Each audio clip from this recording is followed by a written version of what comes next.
Easter. Getting ready to cook off my Easter ham that we're going to take to my mom and dad's house later today. And we have about a 10-pound Shank portion ham. This is not a spiral sliced ham. I prefer not to get the ham sliced because I think that it dries them out when you bake them. I prefer to slice it myself because then I can have it the thickness I want, and then any leftovers I can cut thick or thin for sandwiches or whatever, because frankly the spiral sliced hams aren't quite thin enough for my preference if I'm going to slice for a sandwich. But anyway, that's my reason. Yeah, Rick agrees. And I mean, a spiral ham is nice and convenient, but if you know how to slice a ham, there's no reason to get a spiral ham. So anyway, all that aside, I'm going to make a glaze, and this year I usually do a pineapple, a maraschino cherry, and brown sugar ham, but I thought it might be nice to try something different. So I went in my fridge, and in my mind, I created this little glaze. And, you know, really, you can glaze a ham with anything. You can use honey mustard. I mean, I know people who use mayonnaise and Miracle Whip, or Miracle Whip as a glaze. You know, they bake their ham with that on there.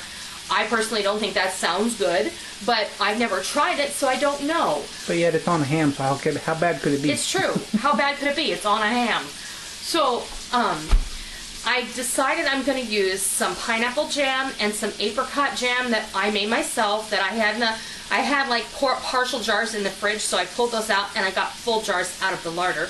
And I'm also going to use some grainy mustard and some Dijon mustard, and we're going to mix that up and make a glaze. So here's my this pineapple jam. And they can use store-bought if they don't have And you can use store-bought. You don't have to use homemade. Doesn't matter.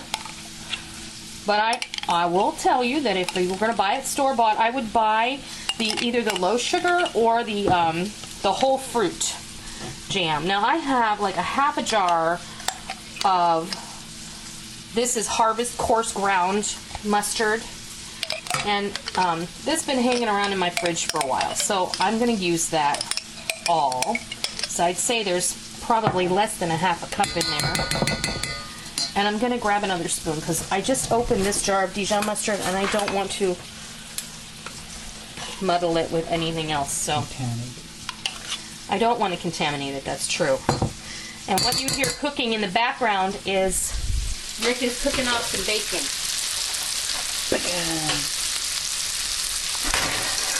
And I'm just going to bring my glaze over here and I'm going to put it over a medium heat.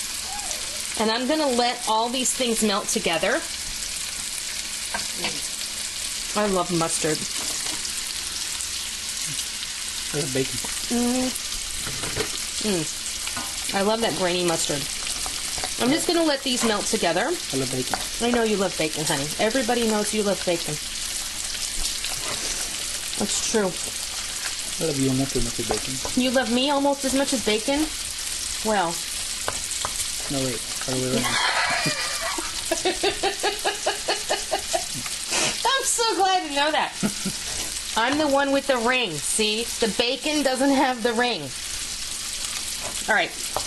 I'm going to let this melt together, and I'll be back when it's time to put it on the ham. Our glaze has melted together, and all that jam has melted down, and the mustard, and it's all incorporated together. And it tastes incredible. It tastes really good. And then the only other thing that I did was, remember the other day I made pineapple upside down cake, and I had like this much pineapple left. So I poured the juice that was in this can, which I think amounted to about a half a cup, if that. You don't have to do that, but it's nice. You could throw anything in here. You could throw orange juice, you could throw water, you could throw 7-Up. It doesn't matter. And all I'm going to do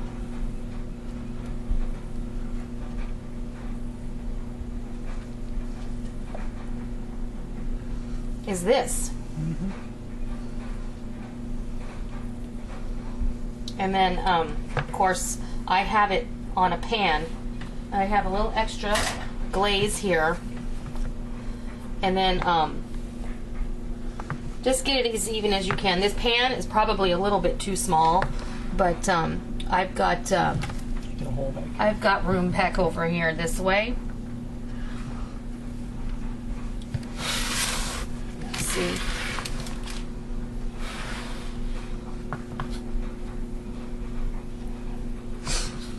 It's sweet, it's sour or tangy, you know, it has the bite of the mustard. And I just, you know, mustard is perfect with ham. And what we're going to do is we're going to bake this for 10 minutes a pound. I'm going to put this in the oven for about an hour. This ham is fully cooked, so it's not like you have to cook it. It's a smoked shank portion ham. And really, you're just going to adhere the glaze to it and heat it up. You can do this the day before, and then you can slice it. I prefer to have mine the day of. So I have my oven preheated to 350 degrees.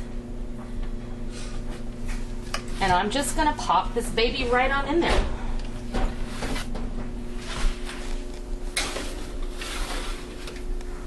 All right, I'm gonna have a little warm nap. We'll bring it back when it's time to take it out and slice it. Our ham is out of the oven, and I glazed it a couple of times. I just kind of basted it while it was in the oven twice, and I didn't add any extra glaze to it than what I put on it when you watched me do it. I have just flipped it over, and I started cutting, and Rick's like, wait! So that's fine. So I just wanted to take a slice off and show you how beautiful it is. Gorgeous. And this is going to sit here until it's time to go. I'm probably going to slice it right before we leave. Time to eat yet? Is it time to eat yet? Oh. 2 more hours. Oh, baby. Hi, babe. And here come my children. Oh, wow. Ham. Wow. Mine. Mine. It's good. I got the thumbs up from both of them. Oh, Micah's got her hand out. What do you think, Sissy? Yeah. That glaze is good. That glaze is good, isn't it? It's a winner. It's a winner. Whoops. All right. So that was a successful experiment. So a cup of apricot jam, a cup of pineapple jam, about a half a cup of mustard. Heat it up, and you're good to go. I hope you have a happy and a blessed Easter, and I hope that you give this a try anytime. It doesn't have to be for Easter dinner. It can be for any time. So, I hope you try it, I hope you love it, and until next time, I'll see ya.